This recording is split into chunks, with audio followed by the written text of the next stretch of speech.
रब्बिश्रह ली सदरी वयस्सिर ली अमरी वहलुल उक़दतम मिन लिसानी यफ़क़हू क़ौली। अऊज़ु बिल्लाहि मिनश शैतानिर रजीम। बिस्मिल्लाहिर रहमानिर रहीम। अस्सलामु अलैकुम व रहमतुल्लाहि व बरकातुहू। सूरत मुज़म्मिल नाम पहली ही आयत के लफ्ज़ अल मुज़म्मिल को इस सूरत का नाम करार दिया गया है। ये सूरत मक्की है और इसकी 30 आयात हैं। सूरत अल मुज़म्मिल ये सिर्फ नाम है, इसकी मज़ामीन का उन्वान नहीं। ज़माने नज़ूल, इस सूरत के 2 रकू 2 अलग ज़मानों में नाजिल हुए हैं।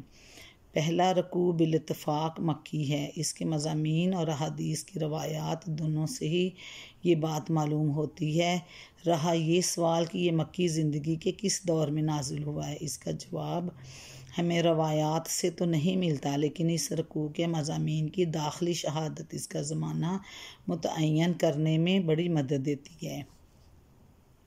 अव्वलन इसमें रसूल पाक सल्लल्लाहु अलैहि वसल्लम को हदायत फरमाई गई कि आप रातों को उठकर अल्लाह की इबादत किया करें, ताकि आपके अंदर नबूवत के बारे अजीम को उठाने और उसकी ज़िम्मेदारियां अदा करने की क़ुव्वत पैदा हो। इससे मालूम हुआ कि यह हुक्म हजूर अकरम सल्लल्लाहु अलैहि वसल्लम की नबूवत के इब्तदाई दौर ही में नाजिल हुआ होगा, जबकि अल्लाह ताला की तरफ से इस मनसब के लिए आपकी तरबियत की जा रही थी।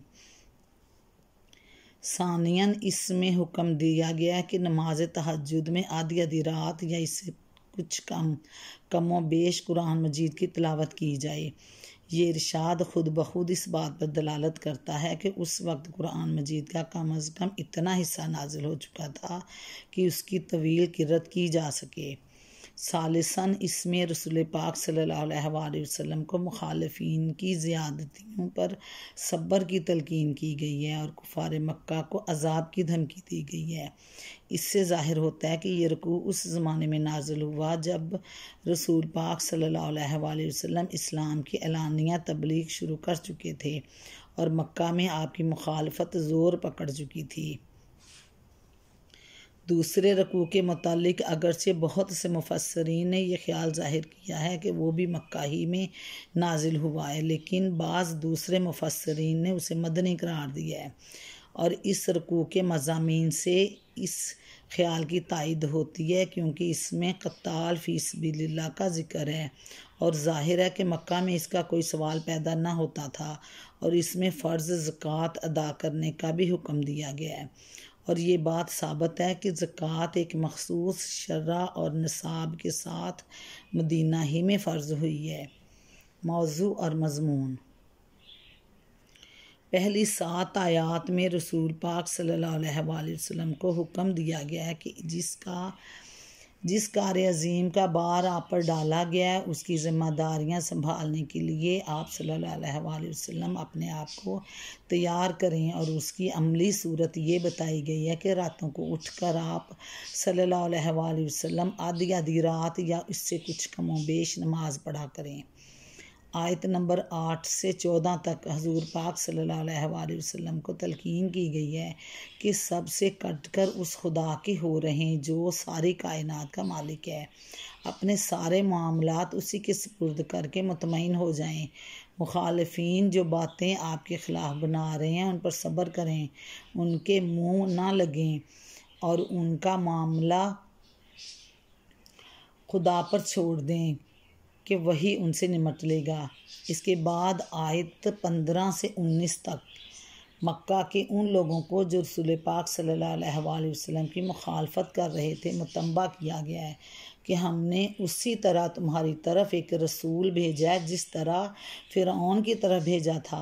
फिर देख लो कि जब फ़िरौन ने अल्लाह के रसूल की बात ना मानी तो किस इंजाम से दो चार हुआ। अगर फ़र्ज़ कर लो कि दुनिया में तुम पर कोई अजाब ना आया तो क़यामत के रोज़ तुम कुफ़र की सज़ा से कैसे बच निकलोगे।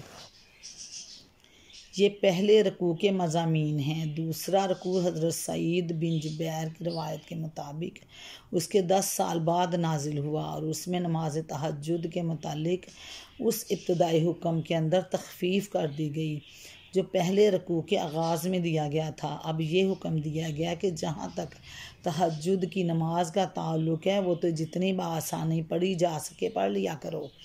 लेकिन मुसलमानों को असल एहतमाम जिस चीज़ का करना चाहिए वो ये है कि 5 वक्ता नमाज फ़र्ज़ पूरी पाबंदी के साथ कायम रखें, फ़रीज़ा ज़कात ठीक ठीक अदा करते रहें और अल्लाह की राह में अपना माल खलूस नीयत के साथ सर्फ करें। आखिर में मुसलमानों को तलकीन की गई है कि जो भलाई के काम तुम दुनिया में अंजाम दोगे वो ज़ाया नहीं जाएंगे, बल्कि उनकी हैसियत उस सामान की सी है जो एक मुसाफिर अपने मुस्तकिल क़यामगाह पर पहले से भेज देता है। अल्लाह के यहाँ पहुँचकर तुम वो सब कुछ मौजूद पाओगे जो दुनिया में तुमने आगे रवाना किया है, और ये पेशगी सामान ना सिर्फ ये कि उस सामान से बहुत बेहतर है जो तुम्हें दुनिया ही में छोड़ जाना है, बल्कि अल्लाह के यहाँ तुम्हें अपने भेजे हुए असल माल से बढ़कर बहुत बड़ा अजर भी मिलेगा। अस्सलाम वालेकुम वरहमतुल्लाहि वबरकातुहू। रब्बना आतिना फिद दुनिया हसनतन व फिल आखिरति हसनतन व क़िना अज़ाबन नार। अल्लाह उम्मत मुस्लिमा को दुनिया आखिरत में सुरखरू करे। अल्लाह हाफ़िज़। अस्सलाम वालेकुम वरहमतुल्लाहि वबरकातुहू। इश्रह ली सदरी वयस्सिर ली अमरी वहलुल उक़दतम मिन लिसानी यफ़क़हू क़ौली। अऊज़ु बिल्लाहि मिनश शैतानिर रजीम। बिस्मिल्लाहिर रहमानिर रहीम। या अय्युहल मुज़म्मिल कुमिल लैला इल्ला कलीला कलीलन निस्फ़हु व इंक़ुस मिन्हु कलीला औ ज़िद अलैहि वरत्तिलिल क़ुरआन तरतीला। या अय्युहल मुज़म्मिल, ए ओढ़ लपेट कर सोने वाले, कुमिल लैला इल्ला कलीला, रात को नमाज में खड़े रहा करो मगर कम, कलीलन निस्फ़हु व इंक़ुस मिन्हु कलीला, आधी रात या उससे कुछ कम कर लें या उससे कुछ ज़्यादा बढ़ा दो, और ज़िद अलैहि या कुछ ज़्यादा बढ़ा दो, वरत्तिलिल क़ुरआन तरतीला, और कुरान पाक को खूब ठहर ठहर कर पढ़ा करें। या अय्युहल मुज़म्मिल, इन अल्फाज के साथ हज़ूर अकरम सल्लल्लाहु अलैहि वसल्लम को अल्लाह ताला ने मुखातिब किया और फिर ये हुक्म देने से कि आप उठें और रातों की इबादत के लिए खड़े रहा करें। ज़ाहिर होता है कि उस वक्त या तो आप सो चुके थे या सोने के लिए चादर ओढ़ के लेटे थे। इस मौका पर आपको ए नबी या ए रसूलुल्लाह सल्लल्लाहु अलैहि वसल्लम कहकर ख़िताब करने की बजाय ए ओढ़ लपेट कर सोने वाले या अय्युहल मुज़म्मिल कहकर पुकारना एक लतीफ़ अंदाज़ी ख़िताब है, जिससे खुद ब खुद ये मफ़हूम निकलता है कि अब वो दौर गुज़र गया जब आप आराम से सोया करते थे। अब आप सल्लल्लाहु अलैहि वसल्लम पर एक कार अज़ीम का बोझ डाल दिया गया जिसके तकाज़े कुछ और हैं। कुमिल लैला इल्ला कलीला, इसके 2 मतलब हैं। एक ये कि रात नमाज में खड़े रहकर गुजारें और उसका कुछ हिस्सा सोने में सर्फ करें। दूसरा है कि पूरी रात नमाज में गुजार देने का मुतालबा तुमसे नहीं, बल्कि आराम भी करें और रात का एक कलील हिस्सा इबादत में भी सर्फ करें। लेकिन आगे के मज़मून से पहले मतलब ही ज़्यादा मुनासबत रखता है। इसकी तायद सूरत दहर की आयत नंबर 26 से होती है, जिसमें फरमाया है कि व मिनल लैली फस्जुद लहू वसब्बिहू लैलन तवीला, रात को अल्लाह के आगे सजदा रेज़ हो और रात का तवील हिस्सा उसकी तस्बीह करते हुए गुजारें। ये उसकी मिक़दार वक्त की तशरीह है जिसे इबादत में गुजारने का हुक्म दिया है। इसमें आप सल्लल्लाहु अलैहि वसल्लम को अख्तियार दिया गया है कि ख्वाह आधी रात नमाज में सर्फ करें, निस्फ़हु आविन कुस मिन्हु कलीला, या इससे कुछ कम कर दें या इससे कुछ ज़्यादा। लेकिन अंदाज़े बयान से मालूम होता है कि काबिल तरजीह आधी रात है, क्योंकि उसी को मयार करार देकर कमी बेशी का अख्तियार दिया गया है। औ ज़िद अलैहि वरत्तिलिल क़ुरआन तरतीला, इसको ज़्यादा कर लें या थोड़ा कर लें, लेकिन तरतीब के साथ पढ़ें। कुरान पाक को हमेशा तरतीब से पढ़ें और आहिस्तगी से पढ़ें, समझ के पढ़ें, यानी तेज़ तेज़ रवा दवा ना पढ़ें, बल्कि आहिस्ता आहिस्ता रत्तिलिल क़ुरआन, बहुत आहिस्तगी से पढ़ें, समझ के पढ़ें, उसके अल्फाज को बहुत अच्छे तरीके से अदा करें, लफ्ज़ ज़बान से अदा करें और एक एक आयत पर ठहरें ताकि जहन पूरी तरह कलाम इलाही के मफ़हूम में मदा को समझ सके और उसके मज़ामीन आपको मुतासिर कर सकें। कहीं अल्लाह की ज़ात व सिफ़ात का ज़िक्र है तो उसकी अज़मत व हैबत दिल पर तारी हो, कहीं उसकी रहमत का बयान है तो दिल जज्बात तशक्कुर से लबरेज हों, उनका मफ़हूम आपको समझ आए और आप पे वो तारी हों जो अल्लाह ताला ने बयान की हैं कैफियत। कहीं इसके गज़ब और उसके अज़ाब का ज़िक्र है तो दिल पर उसका खौफ तारी हो।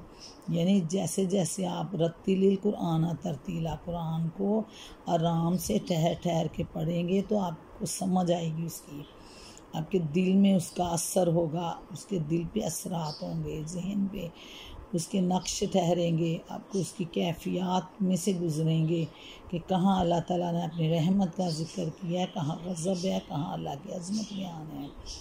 उसी तरह आपके दिल की कैफियत भी चेंज होंगी। इसके अज़ाब का ज़िक्र है तो दिल पर उसका खौफ तारी होगा। कहीं कहीं किसी चीज़ का हुक्म है, किसी चीज़ से मना किया है तो समझ आएगी कि किस चीज़ का हुक्म है और किस चीज़ से मना फरमाया गया है। गर्ज़ ये किरत महज कुरान के अल्फाज को ज़ुबान से अदा कर देने के लिए काफ़ी नहीं, बल्कि ठहर ठहर के पढ़ने का मतलब है कि गौर व फ़िक्र करें और तदब्बुर के साथ गौर व फ़िक्र और तदब्बुर होना चाहिए। रसूल पाक सल्लल्लाहु अलैहि वसल्लम की किरत का तरीका हज़रत अनस रज़ियल्लाहु अन्हु से पूछा गया तो उन्होंने कहा कि आप अल्फाज को खींच खींच कर पढ़ते थे। मिसाल के तौर पर उन्हें बिस्मिल्लाहिर्रहमानिर्रहीम पढ़ कर बताया कि आप अल्लाह रहमान और रहीम को मद के साथ पढ़ा करते थे। बुखारी शरीफ में हज़रत उम्मे सलमा रज़ियल्लाहु अन्हा से यही सवाल किया तो उन्होंने बताया कि हुज़ूर अकरम सल्लल्लाहु अलैहि वसल्लम को एक एक आयत को अलग अलग पढ़ते और हर आयत पर ठहर जाया करते। मसलन अल्हम्दुलिल्लाहि रब्बिल आलमीन पढ़कर रुक जाते, फिर अर्रहमान रहीम पर ठहरते और उसके बाद रुक कर मालिकी यौमिद्दीन कहते। मुस्नद अहमद, अबू दाऊद और तिरमिज़ी में है।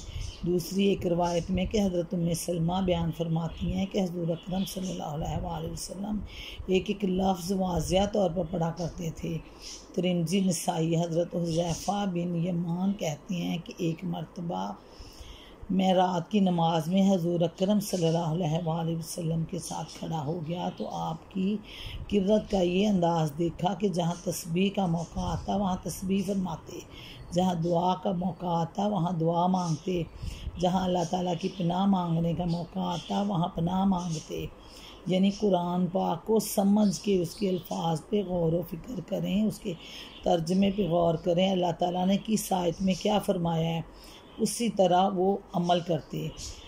मुस्लिम नसाई हज़रत अबू ज़र का बयान है कि एक एक मरतबा रात की नमाज में हज़ूर अकरम सल्लल्लाहु अलैहि वसल्लम इस मुकाम पर पहुँचे, इन तो अज़िबूहुम फ़इन्नहुम इबादुका व इन तग़फ़िर लहुम फ़इन्नका अंतल अज़ीज़ुल हकीम। अगर तू उन्हें अज़ाब दे तो वो तेरे बंदे हैं और अगर तू उनको माफ़ फरमा दे तो तू गालिब और दाना है। तो इसी के दोहराते रहे यहाँ तक कि सुबह हो गई। मुस्नद अहमद बुखारी। इन्ना सनुल्की अलैका कौलन सकीला, हम आप पर एक भारी कलाम नाजिल करने वाले हैं। मतलब ये है कि आपको रात की नमाज का हुक्म इसलिए दिया जा रहा है, यानी ट्रेनिंग दी जा रही है कि आप मेहनत की आदत डालें कि आप पर एक भारी कलाम नाजिल करने वाले हैं जिसका बार उठाने के लिए आप में उसके तहम्मुल की ताकत पैदा होना ज़रूरी है। और ये ताकत आपको इसलिए ऐसे हासिल हो सकती है कि रातों का अपना आराम छोड़कर नमाज के लिए उठें और आधी रात या कुछ कम व बेश इबादत में टाइम गुजारें।